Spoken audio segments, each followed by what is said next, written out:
নমস্কার, গুরু কৃপাহি কেবলম। আজ আমি আপনাদের একটা ছোট্ট টোটকা বলবো, সন্তানদের বশে আনার টোটকা বা উপায়।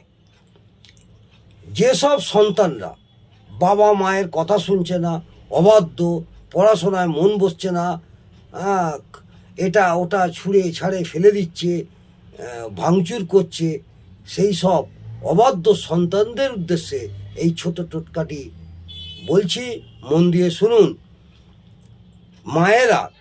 সন্তানের মায়েরা এইটা কি করবেন, যে কোনো শনিবার দিন এই টোটকাটি প্রয়োগ করতে হবে।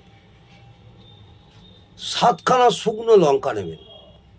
শুকনো লঙ্কাটি বোটা সমেত হতে হবে এবং কোনো ছেঁড়া ফাটা ফুটো যেন না হয়। দেখবেন পরিষ্কার 7খানা শুকনো লঙ্কা নেবেন। এক টুকরো ফিটকিরি নেবেন। ফিটকিরিটা ভালো করে মুছে পরিষ্কার করে নেবেন। আর 5টি কয়েন নেবেন। একত্রে করে, এটা মায়েরাই করবেন, একত্রে করে সন্তানের মাথায় 3বার ঘোরাবেন, ক্লকওয়াইজ, যেভাবে যেদিকে ঘড়ির কাঁটা ঘোরে সেইভাবে 3বার ঠিক করে ঘোরাবেন। ঘোরাবার পর ওই 3টি জিনিস সাদা পরিষ্কার একটি কাগজ নেবেন। কাগজটি যেন আঁকা চোকা লেখালেখি না হয়, পরিষ্কার সাদা কাগজে মুড়ে চৌরাস্তার মোড়ে গিয়ে ওইটাকে ফেলে দিয়ে আসবেন।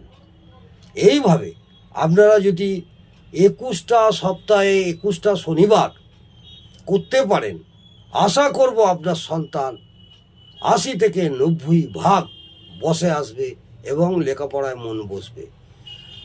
একটা অনুরোধ করব, যদি আপনাদের এই প্রয়োগটি করার পর কিছু উপকৃত হন তাহলে কমেন্ট করে অবশ্যই জানাবেন এবং একটি লাইক করতেও ভুলবেন না। নমস্কার, জয় মাতা।